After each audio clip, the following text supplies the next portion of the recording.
sejam bem-vindos e bem-vindas. Começamos mais um webinário internacional da Unifesp, com o prazer de receber novamente nossa anfitriã, querida professora Maria Silvia Vitali, uma grande parceira. E hoje nós temos uma convidada internacional que está do ladinho de nós aqui. E em respeito à convidada internacional, hoje nós teremos um webinário que será bilíngue. A gente vai transitar entre o espanhol e o português. Então, hola a todos e todas, sejam bem-vindos e bem-vindas. É com grande alegria que empezamos outro webinário internacional da Unifesp. Me gostaria muito agradecer a presença de todos vocês que estão participando hoje em nosso webinar. Y en nombre de la Prorectoría de Estudios Graduados e Investigación de la Unifesp, nos gustaría agradecer a la profesora Susana, que va a compartir sus conocimientos acerca de la felicidad y el malestar en la adolescencia. La profesora Susana Grombaum, que es presidente médica, psiquiatra, presidente de la Confederación de la Adolescencia y Juventud de Iberoamérica, Italia y Caribe. Y muchas gracias por aceptar la invitación, estar hoy aquí para nos enseñarnos. Y también me gustaría mucho de agradecer a quien estaba trabajando entre los bastidores, a la profesora María Silvia Vitale. Ella planeó y organizó este webinar para que se pueda realizar con la mayor calidad posible. La profesora María Silvia presentará a nuestra invitada hoy. Ella da las instrucciones para que vosotros interactúen con nuestra invitada. Profesora María Silvia Vitale es profesora permanente del programa de posgrado en Educación y Salud en la Infancia y la Adolescencia. Profesora adjunta del sector de Medicina del Adolescente de la Unifesp y miembro del Consejo Ejecutivo de la Confederación de la Adolescencia y Juventud de Iberoamérica, Italia y Caribe. Entonces, profesora Susana y profesora María Silvia, agradezco mucho la contribución por este momento con nuestra comunidad de Unifesp. Muchas gracias. Gracias. Muchas gracias, Camilo. Empezaré, profesora Susana, hablando un poco en portugués para poner instrucciones a las personas que están presentes. Perfeito. Ok. Então, olá a todas, todos e todes. A gente vai começar mais um webinário. Estamos muito satisfeitos da presença de todos vocês e da professora Susana. Então, a Denise e a Ingrid serão as nossas auxiliares na tradução e vão colocar no chat em português. A professora falará o mais devagar possível. Peço que, se vocês tiverem alguma dúvida, já coloquem no Google Tradutor para facilitar para nós, porque aí, no momento seguinte, quando terminar a explanação da professora, a gente já passa as perguntas e não leva tanto tempo. É só colocar no chat que a gente já guarda as perguntas para depois. Vou fazer um pequeno resumo do que será falado, né? E apresentar depois a titulação, aliás, já foi feita, né, da professora Susana. Então, hoje nós vamos partilhar algumas ideias sobre emoções na adolescência, procurando compreender o que é felicidade e o que causa desconforto ou sofrimento nesta fase. Ser capaz de identificar quando aquela sensação de desconforto se torna uma situação grave que vai precisar de intervenção da equipe. Na adolescência, sabidamente, os laços com pares, com adultos, a participação na sociedade, nas mais diversas formas, é uma condição necessária na construção da identidade, da personalidade, para que o cotidiano tenha fruição. Hoje, em situação da pandemia, o distanciamento social atinge de uma forma muito intensa e desigual os adolescentes, dependendo da família, da vizinhança, da educação, das condições de vida social. É necessário unir esforços, então, para que haja políticas e propostas pensando em reparar os efeitos da situação atual. E isso é um desafio para todos nós, que lidamos com saúde, educação e bem-estar na adolescência. Só que eu gostaria de reforçar um pouco a titulação da professora Suzana. Ela é médica pela Universidade da República do Uruguai, é psiquiatra de crianças e adolescentes da Universidade da República, é diplomada em Saúde Integral de Adolescentes da Pontífice Universidade do Chile, adjunta do Departamento de Pediatria e Adolescência da Associação Mutualista de Espanha, é coordenadora de saúde mental de adolescentes e jovens da Mutualista Associação Espanhola, é docente honorária de pediatria da Faculdade de Medicina da Universidade da República, Hospital Pereira Rossell, é ex-diretora do Programa Nacional de Saúde de Adolescentes do Ministério de Saúde Uruguai, é presidenta da Confederação de Adolescência e Juventude da Iberoamérica, Itália e Caribe, é assessora em saúde mental de ninhos, ninhas e adolescentes da Unicef e é uma amiga muito preciosa. Gracias de antemano por la generosidad de profesora Suzana de venir a compartir su conocimiento, sabiduría con nosotros. Por favor, maestra, puede empezar la su presentación. Bueno, muchas gracias, Silvia, por tus palabras. Y necesitaría ver la presentación para poder pasarla, pero bueno, mientras la van colocando, ahí va, muchas gracias. Perfecto. Es un tema pensar la felicidad y el malestar en la adolescencia. Uno podría pensar, bueno, ¿por qué hablar de la felicidad? ¿No? Qué complejo es hablar de algo que todos entendemos más o menos qué es. Sin embargo, pensar en la felicidad como ausencia de malestar, por un lado, nos lleva a comprender mejor la vida de los adolescentes y qué es lo que puede estar provocando malestar, sufrimientos, problemas, trastornos, que no son todos los términos iguales. Comprender el malestar en función del bienestar y de la felicidad nos pone en otra perspectiva que vamos a ir tratando de entender a lo largo de esta hora, hora y media que vamos a conversar. Y yo quisiera que ustedes tomen estas palabras como conceptos o como ideas para compartir y para conversar y discrepar y, bueno, que nos lleven a profundizar en estos temas.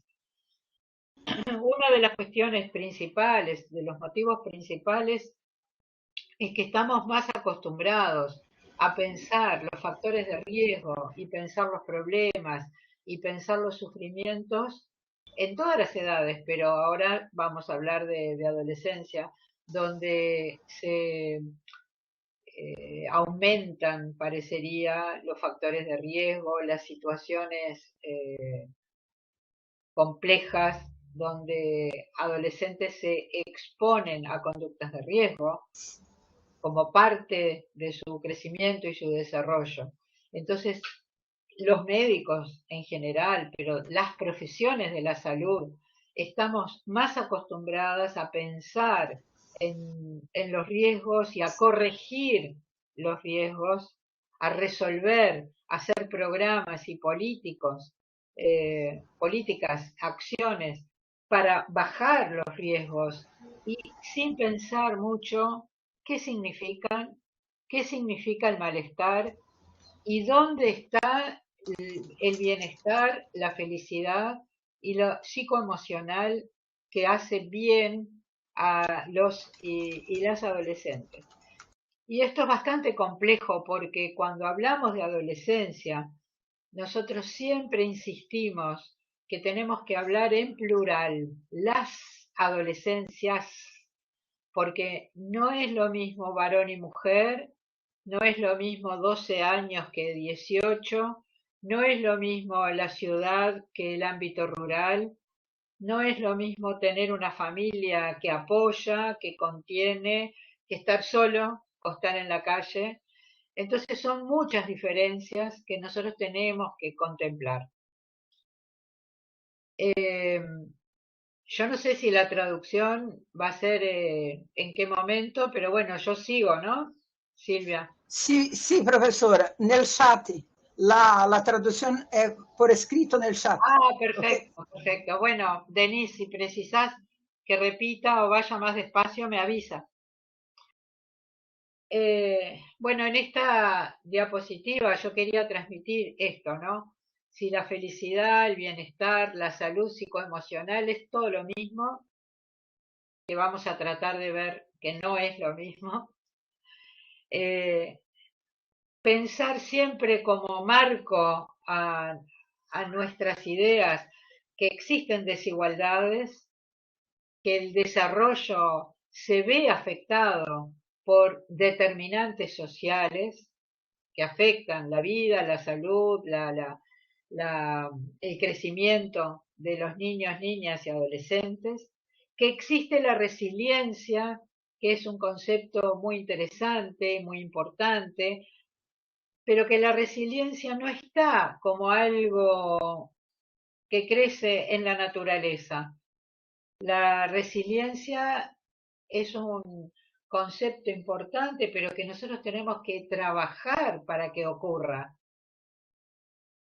Que por supuesto hay adolescentes con problemas importantes, con trastornos, con sufrimientos, con malestares, y que nosotros tenemos que poder pensar si esto es algo transitorio, parte de un conflicto, es algo reactivo a otra cosa que sucede, o es un problema que se está instalando de manera crónica. Porque usamos los términos de forma como sinónimos y no lo son. Y porque ya digo que vamos a ver después también como uno de los problemas centrales en la atención de adolescentes, el uso excesivo y exagerado de los psicofármacos que muchas veces se utilizan para problemas que podrían resolverse con otros abordajes. Vamos a tratar de ver los efectos de la pandemia y vamos al final poder conversar algo sobre qué desafíos tenemos los adultos para enfocar la salud mental de los adolescentes. Esto es un poco la idea de la charla de hoy.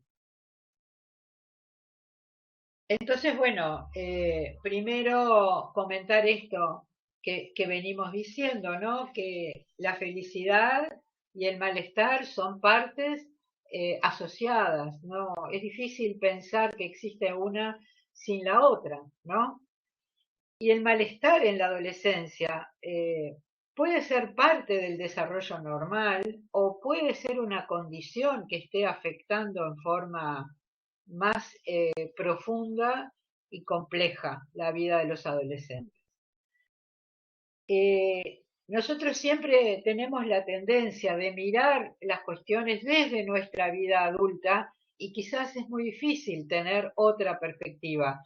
Solamente tenemos que tener en cuenta que estamos mirando la vida de los otros desde la nuestra. Entonces, muy frecuentemente creemos que lo que les pasa a los adolescentes es una cosa sin importancia, ¿no? Por ejemplo, una amiga se peleó o abandonó a otra, en el grupo dejaron a alguien de lado, un noviazgo, ustedes saben que hoy en día vemos, por lo menos en Uruguay, noviazgos a los 12 años, ¿no? Enamoramientos muy precoces que no decimos si están bien o mal, lo que decimos es que cuando se rompen pueden producir tristezas muy grandes y, y bueno, y a veces deseos de no vivir, ¿no? Angustias más que tristezas muy importantes, que los adultos no damos importancia porque nosotros decimos, bueno, pero es algo que sucede y ya va a pasar y no es importante.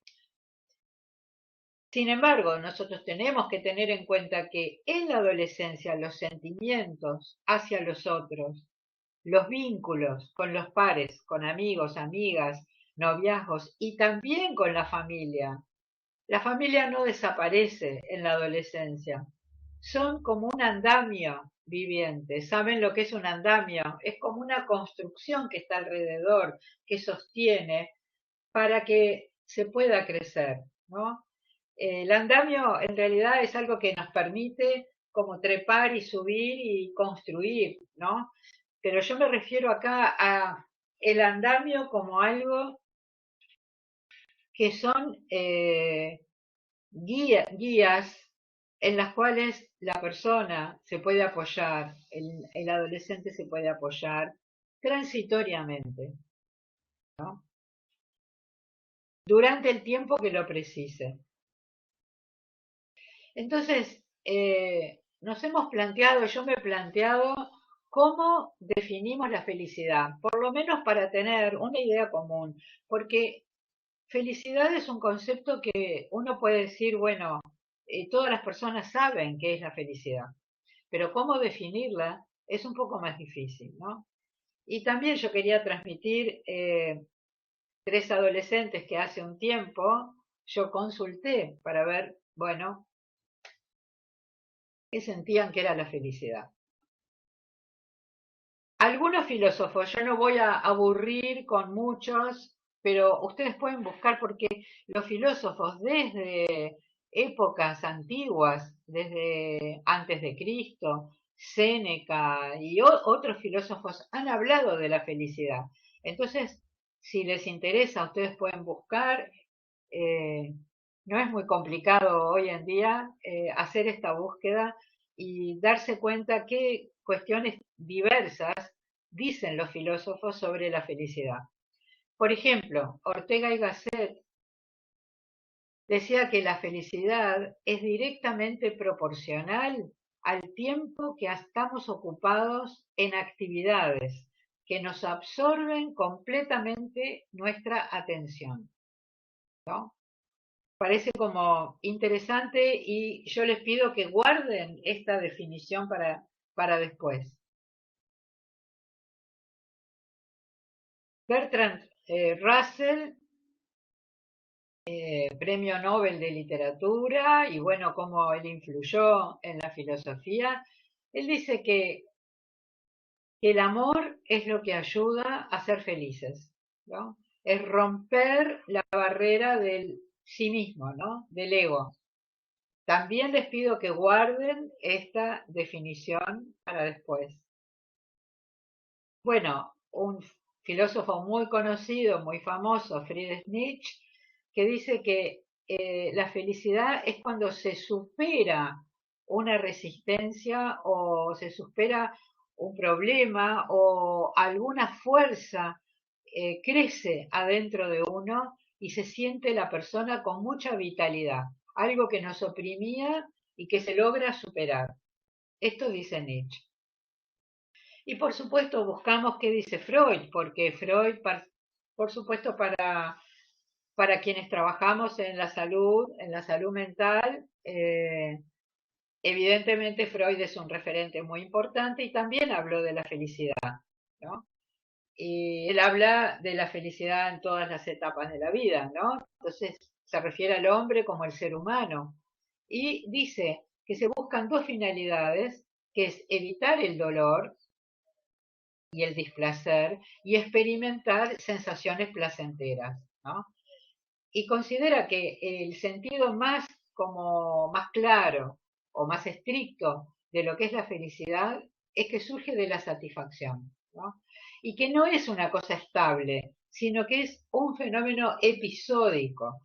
Y acá yo creo que nosotros podemos entender que felicidad y bienestar pueden ser cosas distintas, porque el bienestar nos puede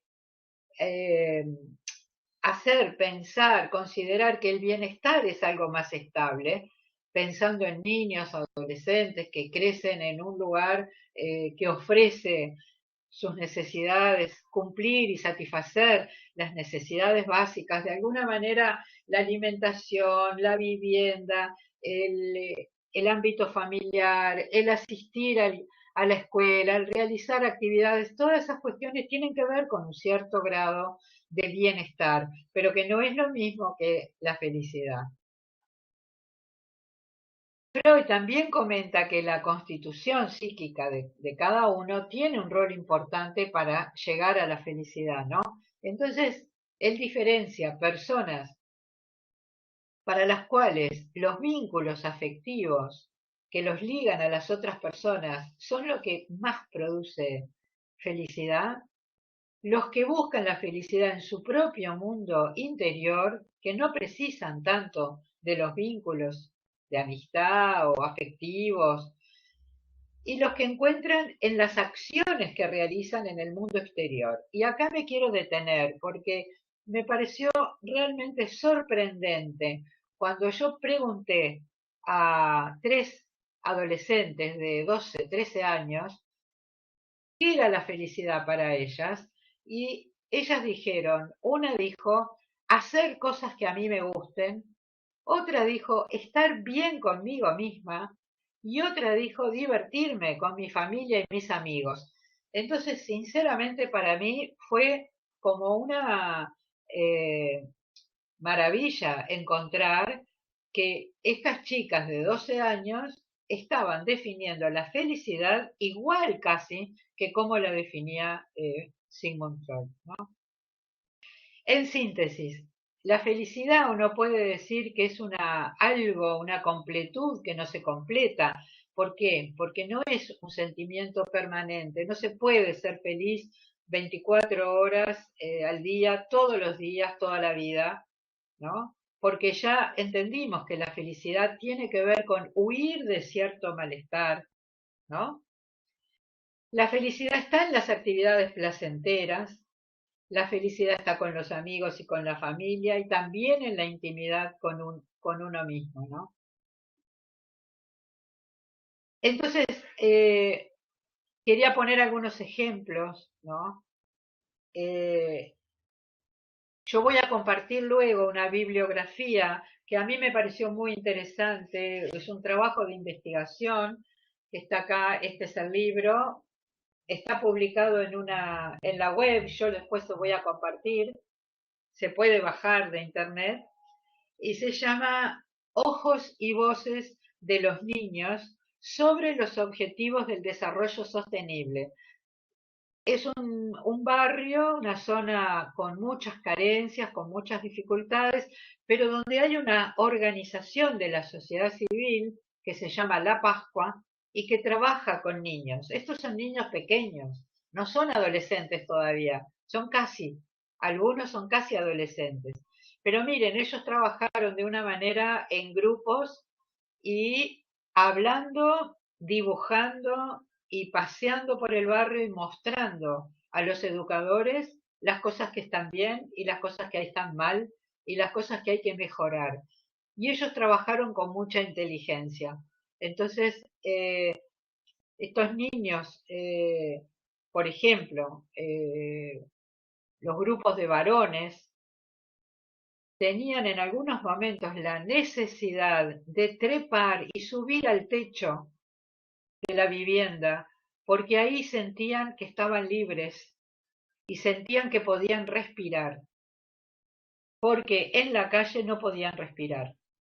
¿Me entienden? Entonces, quiero decir, cuando uno puede de pronto como adulto mirar una conducta de riesgo, como trepar, subir al techo, está haciendo que el niño se sienta más feliz porque su malestar está en la vida cotidiana, en la vida de todos los días, donde vive un barrio con violencias, con consumos, con problemas familiares, donde los niños dicen que los padres no están, están solamente las madres, y que si hubiera que hacer cambios, habría que ayudar y apoyar a estas mujeres que son las madres.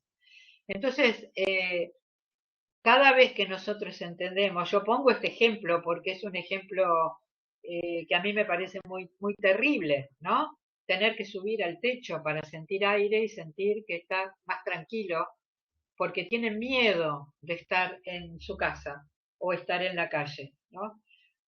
Esos mismos niños se convierten a menudo en niños que roban.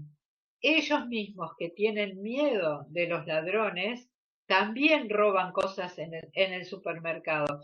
Es decir, como acá vemos como las conductas y las actitudes se van entrelazando y las mismas cosas que aparecen como persecutorias para poder superarlas y resolverlas, los niños se vuelven omnipotentes e invulnerables. Entonces, esta cuestión me parece que era necesario de compartir y hay muchas otras cosas en este material que ustedes van a poder disfrutar.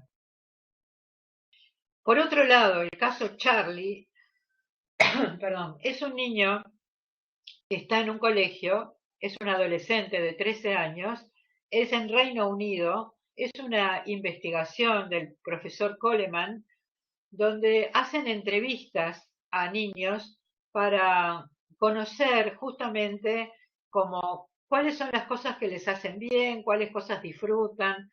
Es una investigación que ya tiene unos años.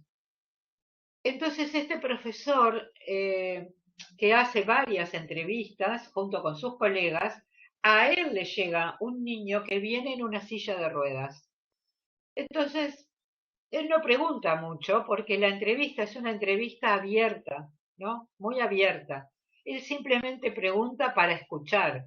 Bueno, ¿cómo estás tú? ¿Qué cosas te gustan? El niño habla del fútbol, de que él es un apasionado del fútbol y comenta cuál es su cuadro y qué le gusta y cuándo va a ir. Y como al pasar, él dice que tiene muchos tratamientos médicos, pero Coleman no le pregunta qué le pasa. Sigue adelante con la entrevista y es un niño que parece un niño feliz. Cuando termina la investigación, Coleman habla con el director del colegio y le dice que fue una experiencia muy linda hablar con todos los niños y que a él le impresionó mucho Charlie. Y el profesor, el director del colegio, le dice que todos están muy preocupados o tristes porque él tiene cáncer, está en tratamiento con quimioterapia y es probable que él no viva más de 6 meses.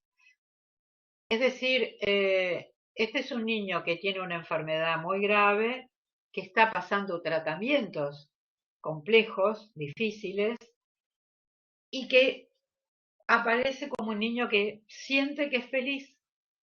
Entonces, ¿cómo se puede estar o tener momentos de felicidad aún estando con una situación tan dura como esta? Y yo puse ahí el dolor, la enfermedad, la felicidad, la compasión, porque en la experiencia que a mí me tocó entrevistar, un chico que vivía con su padre muy mayor, su mamá había fallecido, pero es traído a la entrevista por una profesora del liceo, del colegio, porque había muerto su padre. Entonces, realmente estaba en una situación muy compleja porque no había más nadie. Y a mí se me ocurrió en la entrevista como decir una frase, como una frase, digamos, que me parecía de apoyo. Entonces yo dije, qué difícil debe ser tu situación. Y el chico me contestó, no. Y yo me di cuenta que él no quiere que nosotros sientamos compasión o lástima. Entonces, también eso es muy importante cuando hay tristeza, angustia, dificultades, problemas externos, es cómo nos ubicamos, qué cosas preguntamos, qué vuelta damos a las cosas, porque es muy difícil para los chicos también este sentimiento de producir o de transmitir su angustia, su tristeza y provocar en el otro este sentimiento. Entonces, ya casi redondeando el tema este de lo que nos dice Freud, ¿no? El sufrimiento amenaza desde el propio cuerpo, como puede ser el caso de Charlie, desde el mundo exterior, como puede ser el chico que está en los techos porque su barrio es peligroso y está huyendo de una situación de malestar, y desde las relaciones con otros seres humanos, que bueno, ni que hablar de todas las situaciones de violencias que nosotros lamentablemente vemos en los vínculos, ¿no? Familiares, maltratos, abusos y otras situaciones muy complejas, hasta las situaciones menos complejas como pueden ser situaciones de acoso, de intimidación y de malestar con los amigos. Entonces, ¿cómo distinguir una crisis de malestar transitorio, parte del conflicto? Porque el conflicto es parte de la vida. Sin conflicto no hay vida. Si se acaba el conflicto, se acabó la vida, ¿no? Entonces, ¿cómo distinguir cuándo este malestar es normal, digamos, parte de la vida, y cuándo genera un problema que tiene que preocupar a la familia, al propio adolescente y a nosotros, ¿no? Entonces, algunos criterios pueden tener que ver con estos, pero pueden haber otros, ¿no? Si hay una conciencia de cuál es la situación, si hay capacidad para resolver, la intensidad y la consecuencia en la vida cotidiana, porque una persona puede estar con problemas, pero puede seguir llevando adelante su vida, o puede haber suspendido todas las actividades de su vida. Cuando nosotros decimos ya no siente placer en nada, o en los niños y adolescentes cayó bruscamente su rendimiento académico, hay que tener cuidado que algo puede estar pasando, ¿no? La permanencia de un factor de estrés, como puede ser la pandemia que dura 2 años, ¿no? Haber tenido problemas antes en la niñez, cómo responde el entorno más directo y el entorno más grande, y si hay adultos comprometidos, ¿no? Para ayudar a resolver y a salir de la situación. Acá yo me quiero detener también en un trabajo del Reino Unido que me pareció muy interesante, porque hace una tabla y divide varones y niñas, y además divide 10 años y 11, 12 y 13 y 14 y 15. Yo comento esto para que nosotros tengamos en cuenta cuando, nuevamente, insisto, cuando decimos adolescencia, las edades y el género. Primera cuestión que tenemos que tener en cuenta, ¿no? ¿Cuáles son las cosas que los preocupan? Y muchas veces ellos no dicen cuáles son sus preocupaciones. Entonces, de todas estas cuestiones, por ejemplo, los más chicos y los varones sobre todo, les preocupan los problemas familiares. Una cosa que sorprende, porque pensamos que ellos no dicen nada y no les preocupa, pero la preocupación está adentro de sí mismos. La cuestión que preocupa más a las niñas y a las más grandes es cómo son vistas, cómo se ven, cómo las ven los demás y cómo se ven ellas. Y el disgusto con la imagen es uno de los temas más importantes. Los problemas respecto a la profesión o a la escuela y al trabajo también ocupan un lugar muy importante, y yo creo que más adelante voy a repetir esto, porque nosotros encontramos en los intentos de suicidio una de las variables más importantes es la creencia de que no van a poder terminar los estudios. Es una de las cuestiones que se asocia. Entonces, bueno, acá traigo esto que estoy diciendo. Las niñas se preocupan más que los niños y muchos se preocupan por su familia, sobre todo los chicos. La preocupación mayor es la forma de verse. 49% de respuestas donde dicen que les preocupa mucho y bastante en adolescentes de 14 y 15 años y también en los varones. Y esto tiene que ver después en todos los trastornos de la conducta alimentaria que se asocian también con este malestar. Entonces, nosotros decimos que la construcción del psiquismo solamente es posible si hay otro, ¿no? Yo siempre recuerdo la leyenda de Kaspar Hauser, que no sé si todos conocen. Kaspar Hauser, en 1800, en un pueblo, creo que era Alemania, aparece un chico con ropas con andrajos, despeinado y sucio, que no sabía hablar, con 15 años aproximadamente o 16, y es tomado por un profesor de lenguas que trabaja con él para ayudarlo a construir su lenguaje. Y porque todos tienen mucha curiosidad de qué había pasado con Kaspar Hauser. Y la leyenda dice que había estado encerrado como en un castillo, en un sótano de un castillo. Bueno, se tejen muchas historias, que era un príncipe. La cuestión es que él había estado solo, no había construido lenguaje, porque tenemos todo el aparato cerebral para hablar, pero si no hay otro que habla, no se construye el lenguaje. Y si no hay lenguaje, no hay pensamiento.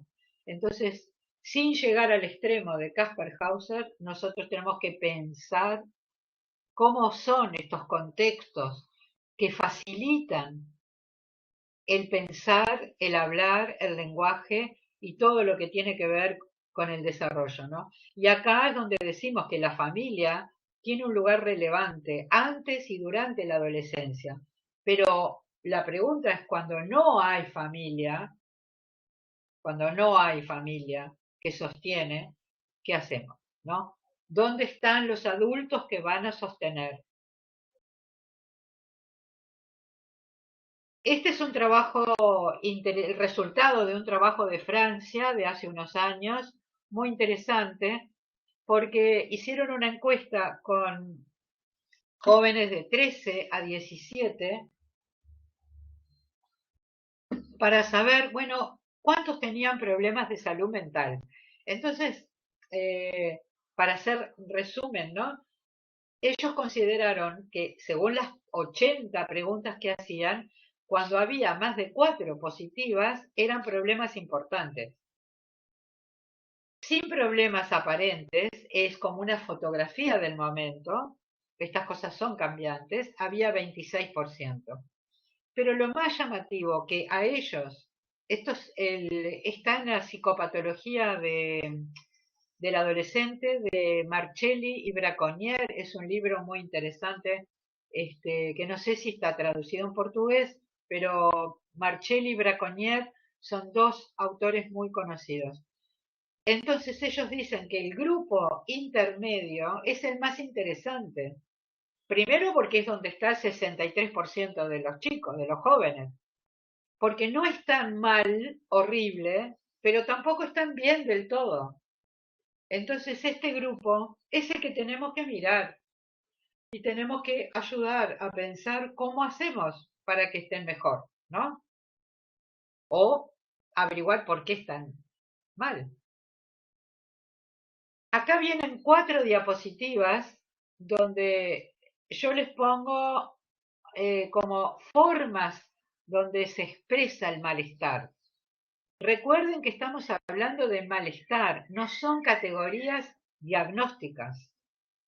Por ahora, no es un diagnóstico psiquiátrico, es expresión de un malestar que, como venimos diciendo, puede ser parte del desarrollo normal. Quejas, comentarios de su cuerpo, que están cansados, que no pueden dormir, que tienen pesadillas, que tienen dolores en la espalda, en la cabeza, el dolor abdominal, problemas de la piel. Todas estas cosas son antes de la pandemia. Podemos pensar que durante o en la salida de la pandemia estas cosas van a estar igual o mejor o peor, ¿no? No sabemos. Manifestaciones psicológicas. Son quejas que tienen que ver con su estado emocional o mental, ¿no?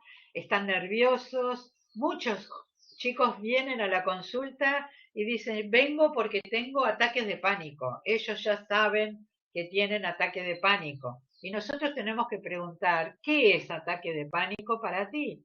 ¿No? Porque deshacer estos diagnósticos es muy importante. O deprimidos y vienen con el diagnóstico de yo soy bipolar, porque un día estoy contenta y otro día estoy triste. Entonces eso no es ser bipolar en el sentido del diagnóstico psiquiátrico, ¿no?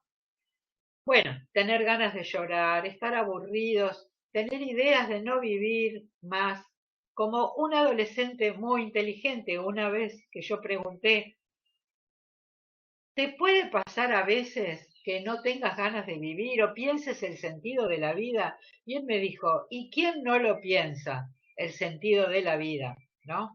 Entonces, una cosa es el sentido de la vida o el decir para qué vivimos y otra cosa es no querer vivir más, ¿no? Son cuestiones distintas. Estar irritables, sentirse solos, sentirse que no pegan en ningún lado, ¿no? Por ejemplo, adolescentes que no toman alcohol, que no toman marihuana, que no consumen nada y están con sus amigos y se sienten que no están bien, ¿no? Y los problemas académicos. Cuando los adolescentes abandonan los estudios porque creen que no sirven para estudiar, ¿no? Que no les da la cabeza, y muchos jóvenes, ¿no? Y no hay nadie que diga, sí, tú podés seguir, tú podés, vamos a apoyar para que tú sigas, ¿no? Bueno, problemas con el cuerpo, diferente al principio que eran problemas más físicos somáticos, ¿se acuerdan, no? El no poder dormir, el dolor, la cefalea, esto es cómo ven su cuerpo. Entonces ven que están gordos o flacos o con defectos, las orejas, ¿no? Que no les gustan las orejas o que no están conformes con su sexo. También lo podemos poner acá en relación al dificultades, ¿no? De identidad sexual. Y los problemas con la conducta, ¿no? Acá es donde ponemos el cortarse, lastimarse, el ser agresivos con otros, los trastornos de la conducta alimentaria, los consumos y las conductas de riesgo como relaciones sin protección. Y acá, por ejemplo, es un tema que me parece muy interesante, un desafío para nosotros, porque durante la pandemia que estuvimos en Uruguay en el año 2020, unos meses de reclusión, que no se podía salir, y muchos jóvenes salieron igual, ¿no? Entonces transgredieron. ¿Y cómo entendemos esta transgresión? ¿No? Es como interesante para pensar. Bueno, evidentemente aquellos adolescentes que sufren malestares o problemas importantes, nosotros tenemos que estar atentos para saber si hay situaciones traumáticas que pueden haber desencadenado esa reacción de malestar, ¿no? Por ejemplo, situaciones que afectan los vínculos e interfieren con el desarrollo. Yo me imagino que en Brasil pasa lo mismo que acá, pero tenemos muchas situaciones que llegan a la consulta donde la mamá está sola, el papá está preso, pérdida de libertad, problemas de consumos y cuestiones de abuso y de maltrato. Entonces, estos vínculos familiares son muy complicados y afectan mucho como situación traumática que es distinta a una tormenta o un incendio, que es uno visualiza mejor que hay una situación traumática. Pero estos problemas familiares también son situaciones traumáticas. Mudanzas de país, migraciones o de ciudades, ¿no? Cambios. Vive con la abuela, después vive con la tía, después vive con la hermana, después vuelve con la madre y después se va a una institución de protección, ¿no? Bueno, sin llegar a esta situación, cuestiones vinculadas a la pobreza, a la exclusión y a la falta de escolarización, porque toda la vida nosotros aprendimos que estar en la educación formal es un factor de protección, pero con todas estas cuestiones y todo lo que atravesamos con la pandemia, el no estar y no tener ese espacio, esa segunda casa, esa segunda mamá que es la maestra, se pierde. ¿Qué pasa ahí? Bueno, la muerte y la separación de familiares cercanos. Yo estoy vinculando esto con la pandemia porque tenemos que acostumbrarnos a que cuando llegan los niños adolescentes a la consulta, tenemos que preguntar cómo pasó la pandemia. Pero miren, el otro día yo estuve en un ateneo de pediatría de la facultad, una cosa importante, que presentaron un caso y no le habían preguntado nada de la pandemia. Entonces, no sabemos qué pasó, si estuvieron con COVID, si alguno falleció, si tuvieron miedo, qué pasó con la pandemia, ¿no? Bueno, enfermedades crónicas graves, invalidantes, como lo que pasa con Charlie, para poder ayudarlo más, ¿no? Para centrarnos en su bienestar. ¿Qué es lo que un chico que tiene una enfermedad crónica puede hacer y qué podemos estimular, ¿no? Si no puede correr, puede mirar películas, puede leer, puede estar con otros, puede ir a un grupo, todo lo que puede hacer, eso es lo que nosotros tenemos que mirar, ¿no? Bueno, los cambios de hogar, ya dijimos, y por supuesto el embarazo no intencional que en adolescentes que no pudieron recibir, que ya era un problema antes de la pandemia para muchos de nuestros países, pero que se estaba resolviendo en Uruguay de a poco, pero al cerrarse todos los servicios de salud, esto quedó postergado, ¿no? Esto es un esquema de la revista The Lancet, pero que yo lo dibujé porque no podía fotocopiar, eh, donde lo que vemos es que es un iceberg, donde la parte de arriba es lo que llega al sistema de salud, pero los cortes y las autolesiones están en la comunidad ampliamente eh, ocurriendo. Nosotros vemos una parte pequeña, ¿no? ¿Cuáles son los motivos? Yo traje el tema de autolesiones porque creo que es una manera de expresar un sufrimiento que tiene que ser algo que nos preocupa. Entonces, muchos adolescentes dicen que baja la tensión, que baja la angustia, que es para sentir algo, que es porque están enojados o con rabia, o es para no lastimar a otras personas, se lastiman a sí mismos, ¿no? Otro tema es el intento de autoeliminación.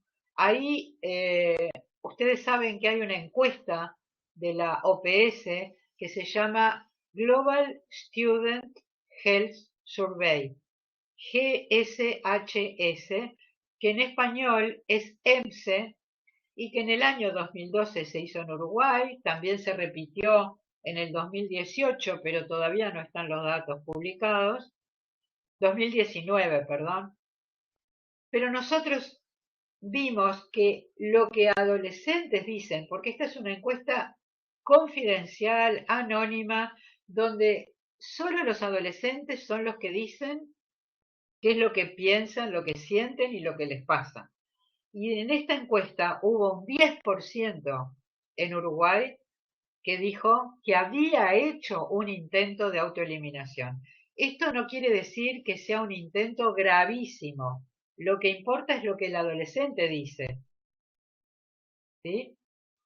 Entonces, lo que nosotros hicimos fue cruzar, mirar un poco otras variables para saber ¿quiénes eran estos adolescentes? ¿Qué otras cosas están pasando? Entonces, las variables que más tenían que ver con esto eran sentirse solos, no tener amigos, pensar que no van a terminar el liceo, vivir situaciones de bullying, haber sufrido abuso sexual, asociados con alcohol y con marihuana, y no sentirse comprendidos por los padres. Estas son las variables principales.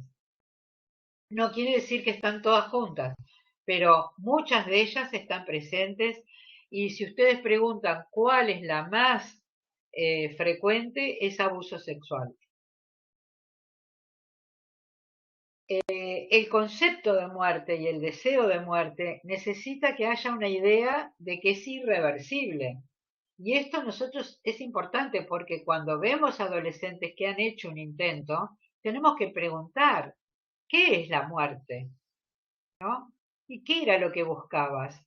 Porque un adolescente de 12 años me dijo que había tomado pastillas, que es lo más frecuente, ¿no? La intoxicación con algún comprimido, que no son solo psicofármacos, toman antialérgicos, analgésicos o mezclas. Esta adolescente me dijo que para ella la muerte era pasar a otro estado de energía, ¿no? Y yo le expliqué que no, ¿no? Le expliqué que la muerte es la muerte, no se hace más nada, no se respira, no se juega, no se vive, no se come, no se baila, no se ama. Eh, entonces hay que tener cuidado también con poder hablar y poder preguntar, ¿no? Para muchos adolescentes se dan cuenta que en realidad lo que querían era terminar con el sufrimiento. Por eso a mí me parece muy importante considerar que el intento de autoeliminación en la adolescencia es distinto a la vida adulta, porque en los adultos, por cada un suicidio, hay 20, 30 intentos, pero en la adolescencia hay 400 o 500 intentos por un suicidio. Quiere decir, quiere decir que es bastante importante en sí mismo y que nosotros tenemos que poder prevenir el intento como expresión de sufrimiento y de malestar. ¿Cuáles son los desencadenantes más frecuentes? Discusiones con los padres, rupturas de estos noviazgos o traiciones de las amigas y dificultades académicas. Por eso nosotros tenemos que poder, en el control de salud que se hace en muchos países, el control anual, poder preguntar algo de esto, ¿verdad? Muchos estudios señalan el impacto del abuso sexual infantil en el desarrollo posterior, porque no es en el momento, es posterior, cuando pasan los años y se dan cuenta de lo que pasó. Se dan cuenta a los 14, 15 o más de que cuando eran chiquitos fueron tocadas y abusadas. Y sobre todo aquellos que no pudieron hablar y comunicar esta situación a alguien de su confianza, ¿no? El involucramiento paterno es lo que los adolescentes dijeron, no es lo que nosotros vemos, ni lo que los padres creen, es lo que los chicos creen. En esta encuesta, ¿no? En la EMSE. Ellos se preguntan, nosotros, la encuesta pregunta si ellos creen que los padres saben lo que están haciendo en el tiempo libre, si los padres conocen a sus amigos y si los padres comprenden sus problemas, ¿no?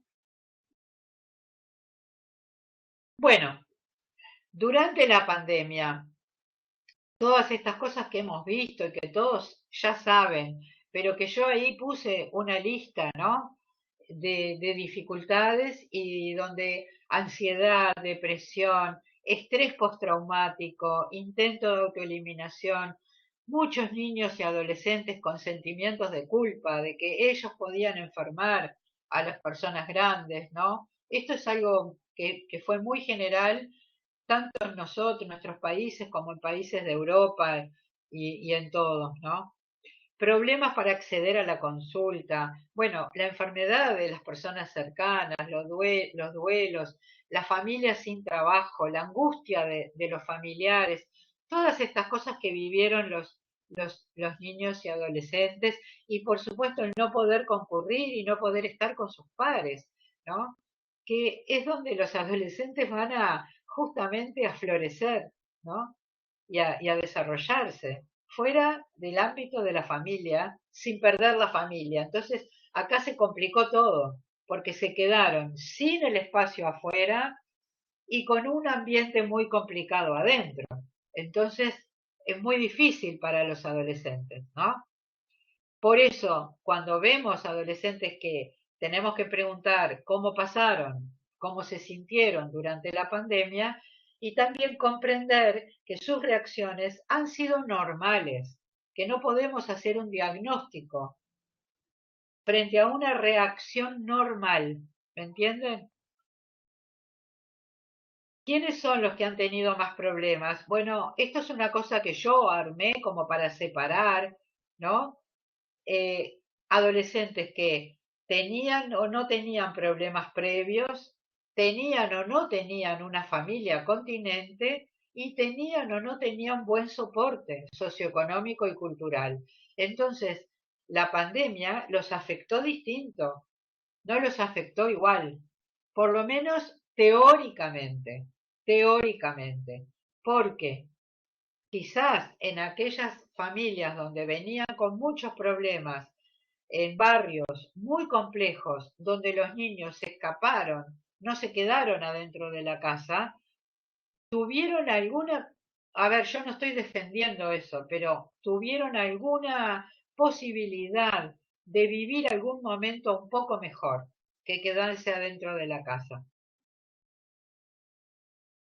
El miedo a morir de los niños, el miedo y adolescentes a enfermar a otros, porque adolescentes con mucha ansiedad se sintieron muy preocupados por esto, ¿no? Y las conductas de riesgo vinculadas a omnipotencia, como, bueno, a mí no me va a pasar, o a tomar alcohol u otras sustancias y huir del hogar por la violencia. Entonces ahí se juntan también varios problemas que han tenido, ¿no? Mientras otros adolescentes se quedaron adentro y por distintos motivos la cuarentena y la pandemia les hizo muy bien, entre comillas, porque tienen fobias y miedos sociales y se quedaron adentro, muy contentos, ¿no? ¿Se entiende? Y ahora no quieren salir, ¿no? Ahora que hay que volver, les cuesta mucho salir. Entonces, ¿qué tenemos que valorar para saber cuál tiene que ser nuestra conducta? Es la intensidad del problema, del sufrimiento, el impacto en la vida diaria, algo de esto ya dijimos, ¿no? ¿Cuánto dura? ¿Cómo afrontan los problemas? Y si tienen un deseo de tratamiento. Esto también es muy importante, ¿no? Si el adolescente y la familia también acompaña y dice, sí, yo me veo que necesito ayuda, ¿no? Bueno, esta está muy larga, pero estamos cerca de la hora, ¿no? De la exposición, entonces quiero ir como cerrando con algunas cosas. Eh, Quedan 3 o 4 nada más, pero de acá yo lo que diría, porque igual ustedes pueden mirar esto, ¿no? Pero entonces, eh, desmedicalizar y despatologizar, que son cosas diferentes. Es no hacer que todo es patológico, sino comprender el mundo y comprender el mundo de los adolescentes desde una perspectiva social, sociológica, educativa, antropológica y menos medicalizadora, es una cuestión que tenemos que dar una lucha con esto. Si tenemos que poner algún diagnóstico, tiene que ser en lápiz, un diagnóstico transitorio, no para toda la vida. Si tiene que tomar una medicación, tiene que ser por poco tiempo. Si tiene que ir a algún lugar para atenderse, hay que explicar al adolescente por qué. Tiene que haber un consentimiento informado. Tenemos que respetar la autonomía progresiva. Los adolescentes no están acostumbrados a preguntar, ¿por qué tengo que tomar esto? Entonces somos nosotros que tenemos que explicar. Ellos están acostumbrados a aceptar y nosotros tenemos que deshacer eso y decir, mira, este remedio sirve para esto, puede pasar tal cosa, puede pasar tal otra, vamos a ver si te hace bien o no. Y vas a tomarlo por 3 meses o por 6 meses, no es para toda la vida. ¿Ah? Entonces, hay que mejorar el acceso a la consulta, pero entender que no todo se resuelve con psiquiatría.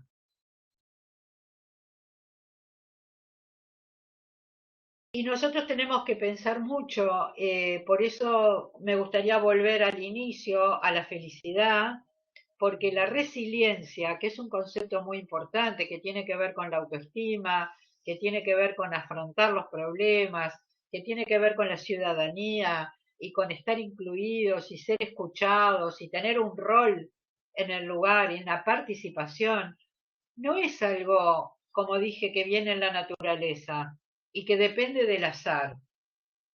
El azar y la suerte es muy importante, pero nosotros tenemos que ayudar al azar para que todos tengan suerte, para que todos los adolescentes tengan suerte, la misma suerte, ¿no? Y puedan construir su resiliencia. Entonces, algunas intervenciones que yo puse en rojo, la primera es estimular la participación y organización juvenil en todos los ámbitos, en todos. Siempre hay cosas para hacer con los jóvenes. Que ellos organicen un campeonato, que organicen películas, que organicen teatro, que organicen con ayuda de profesores, pero que ellos sean los que organizan, ¿no? Fuera del sistema de salud, consejerías y espacios de creatividad, usar las bibliotecas, usar los centros educativos como espacios para escuchar.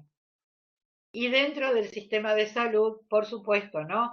El control anual, el control de salud anual, donde médicos de familia, pediatras, todos quienes atienden adolescentes, incluyan la salud mental, pero no mandar todo a psicólogo, ¿no? Y si hay que ir a apoyo psicológico, tiene que haber muchas instancias de espacios grupales, porque finalmente es el grupo lo que sostiene y lo que va a ayudar. Entonces tenemos que volver a la psicoterapia grupal y a los espacios grupales para atender estos problemas. No solamente porque son del punto de vista del costo y del beneficio son mejores, sino porque ayudan como abordaje terapéutico, salvo algunas cuestiones que son las menos que requieren consulta psiquiátrica. Pero los que precisan la consulta psiquiátrica también precisan todo lo que está arriba. También precisan participar, también precisan consejerías, también precisan espacios de creatividad. Y lo que está pasando hoy en día es que como no tenemos nada de eso de arriba, todos van a la consulta de psiquiatría.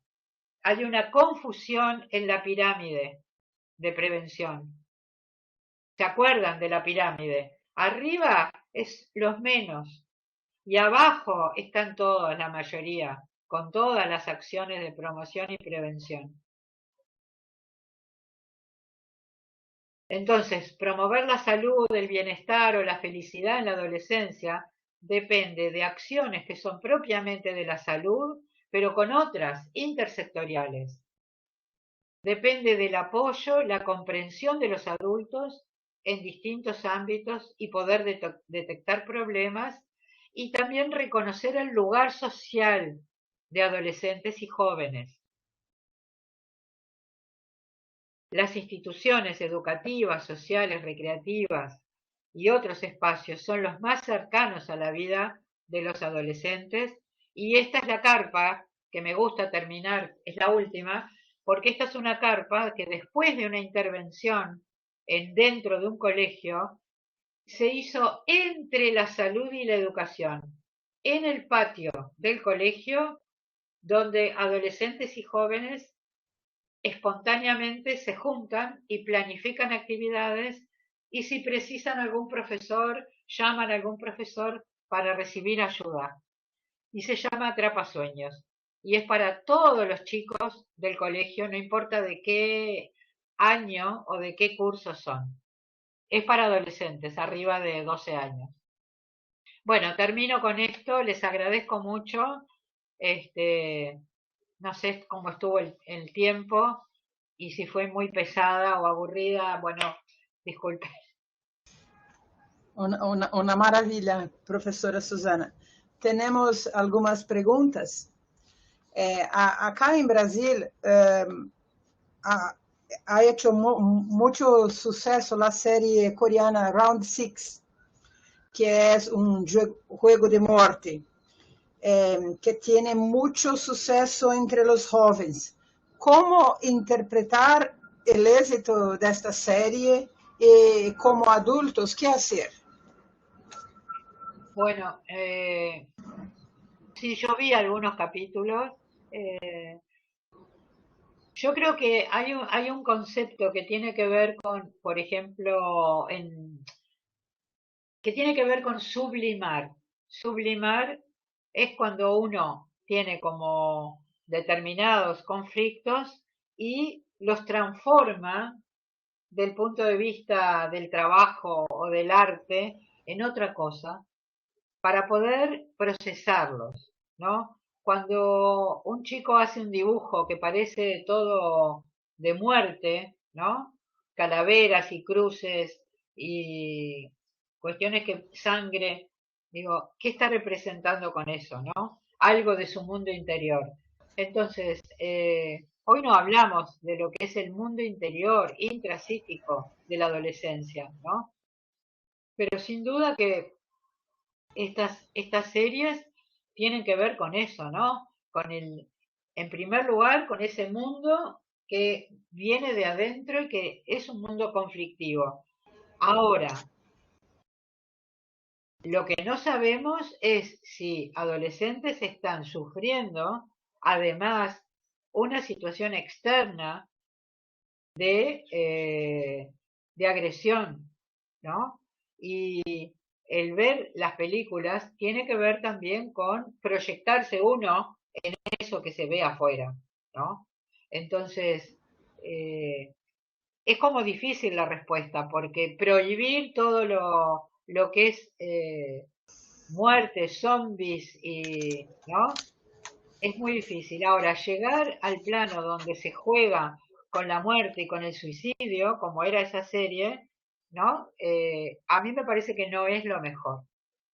¿Se entiende? Entonces, pueden haber cosas de ciencia ficción o como los dibujos japoneses, anime, que muchos, no sé, en Brasil, en Uruguay, muchos jóvenes miran Sí. anime o dibujan las cosas de anime japonesas y son también muy duras, ¿no? Son muy duras. Yo creo que el rol de los adultos es acompañar, es estar ahí y es interesarse, ¿no? Si me preguntas, yo prefiero que haya un dibujo y no un acto sobre sí mismo. Si es un adolescente que marcha bien con sus amigos, que no se corta, que tiene otras actividades y además mira estos programas o dibuja, bueno, no me preocupo. Pero si es un chico que está aislado, no va a ningún lado, no tiene amigos, está enojado o está triste y además mira esta serie, ahí me preocupo. Bien, gracias. Desde Cusco, una pregunta también. Gracias, Itamar. En la adolescencia, la pulsión de muerte es un límite entre el desafío de vivir una ruptura con el mundo adulto que no nos pertenece. Qué linda pregunta. Sí, yo creo que sí, que me animaría a decir que sí, pero sería como muy interesante de poder estudiar esto, porque Freud no habló mucho de adolescencia en sí, entonces tendríamos que ir a otros autores, por ejemplo, pensar en Winnicott, ¿no? Pero si uno piensa, por ejemplo, en autores como Melanie Klein, ¿no? A mí me parece que es una muy linda pregunta para desarrollar un trabajo. Sí. Aplaudo. Também, e eu também. ¿Qué pasa con las relaciones amorosas entre los jóvenes, las relaciones tóxicas? ¿Hubo un empeoramiento entre los jóvenes durante la pandemia? ¿Y cómo podemos nosotros como adultos actuar para afrontar mejor estos problemas? Sí. Bueno, esa también es una pregunta bien complicada, ¿no? Porque la familia es tan importante que tiene que encontrar un equilibrio de cómo acompañar sin invadir, pero también tener cuidado cuando hay cuestiones como peligrosas, ¿no? Eh, yo creo que si todos nosotros pensamos cómo vivimos la adolescencia nosotros, ¿no? En nuestras épocas.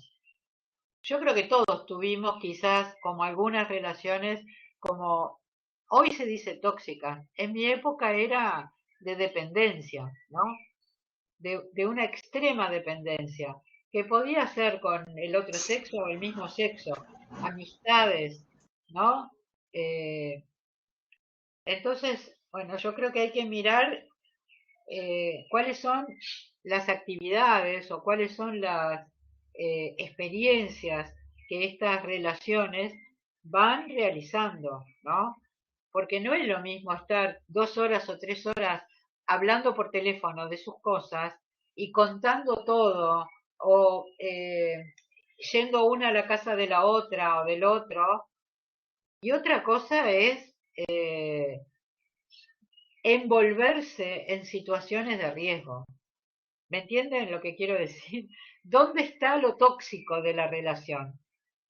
¿No? Por supuesto que si tengo un adolescente de 12 o 13, 14, que se va a vivir a la casa de un novio que tiene 18, ¿no? Y vive y se acuesta con el novio, claro que me preocupa, claro. Eh, aunque no sea una relación tóxica, pero eso es una relación de abuso, ¿no? Entonces, tenemos que tener también cuidado cómo definimos la relación tóxica. ¿Es solo una dependencia extrema o es que están viviendo una situación que preocupa desde el punto de vista del acto, del pasaje al acto? ¿Me entienden?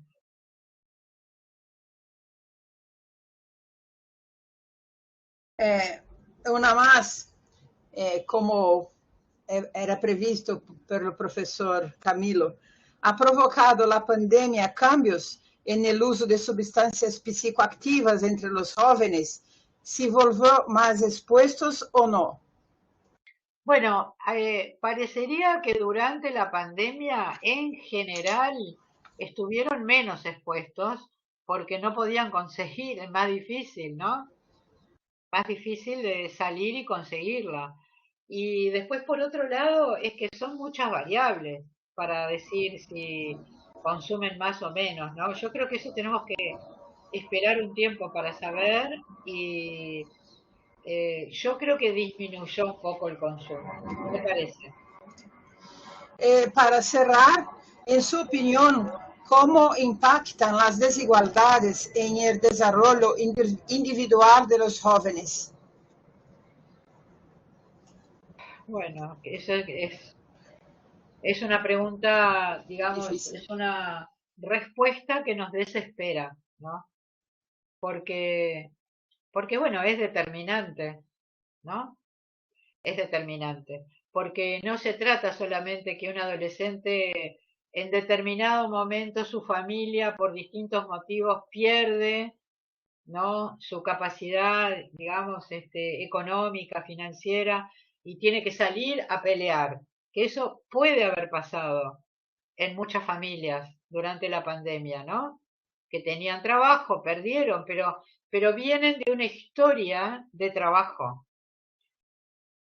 Entonces eso no es lo mismo que haber nacido en una familia donde el trabajo no es una variable de la vida cotidiana. ¿Se entiende? Entonces es mucho más grave, ¿no? Pero nosotros siempre hablamos de que los jóvenes tienen que tener más que un proyecto de vida, una vida con proyectos. ¿Qué es una vida con proyectos? Es qué vamos a hacer la semana que viene o qué voy a hacer en las vacaciones, con quién voy a estar, cómo planifico el horizonte. Entonces, tener o no tener una vida con proyectos es una variable que nosotros podríamos preguntar a los adolescentes. Del mismo modo, preguntar qué es lo que a ti te gusta o cómo te imaginas dentro de 3, 4 años, ¿no? Cuando hay un proyecto de cómo se imaginan, yo me quedo un poco más tranquila porque construir ese proyecto, después vamos a ver cómo se hace. Pero hay una imagen. Otro tema es cuando no hay nada, cero. No sé lo que voy a hacer, no me gusta nada, yo no sirvo en nada o ya no están en el colegio, en la escuela y no hay ninguna cosa que uno pueda descubrir como talento, ¿no?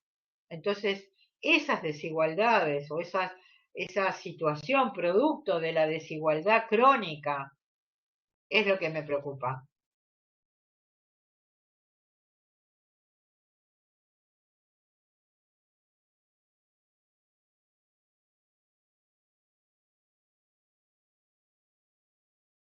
E quando a família é disfuncional, como obter ajuda? Bueno, ahí es donde a mí me parece que el equipo de salud, de educación y todo lo que es las organizaciones de la sociedad civil, como por ejemplo en el trabajo que yo les mencioné de la Pascua, ¿no? Donde fíjense que niños pequeños adoran al señor que maneja el bus que lleva a hacer paseos, ¿no? Entonces, salir del barrio, estar con otros adultos, estar muchas horas con otros referentes adultos, recibir la palabra, una palabra linda de un profesor o de un maestro, maestra, que diga, tú vas a poder, tú vas a poder, tú podés ser un gran maestro, tú vas a... Que otro ponga la ilusión en ese niño o en ese adolescente es muy importante, que el adolescente se pueda proyectar en otro escenario, fuera de esa familia, sin llegar a estar en una institución de protección de 24 horas, ¿no? O sea, ir a la casa para dormir, pero tener durante el día distintos actores, adultos, referentes, que sostengan como ese andamio viviente que no es la familia, pero somos otros, que tenemos que sostener, porque los niños no son propiedad de los padres, los niños son de todos. Muito bem. Assim, professora, que terminamos este trabalho e eu agradeço novamente. Agradeço também a Denise e Ingrid por la tradução e a todo o equipo de organização, además, por supuesto, de la valiosa participação de cada um de vocês, em particular de la professora Susana. Um grande honor estar aqui e compartilhar toda esta sabiduría. Gracias, muchas gracias. Gracias a ustedes y muy interesantes las preguntas que hacen pensar. Gracias, sí. Silvia, Denise, la traducción, bueno, muy buena. Muito bem. Bom, pessoal, acabamos então mais um webinário, agradecendo à professora Susana, a Denise Ingrid como tradutora, toda a equipe da organização, do professor Camilo de Leles, e a todos vocês que participaram conosco deste bate-papo com a professora Suzana. Irá ao ar no YouTube oportunamente, leva umas 48 horas, e aí o webinar fica disponível no YouTube para quem quiser. Obrigada a todos, todas e todes. Bye!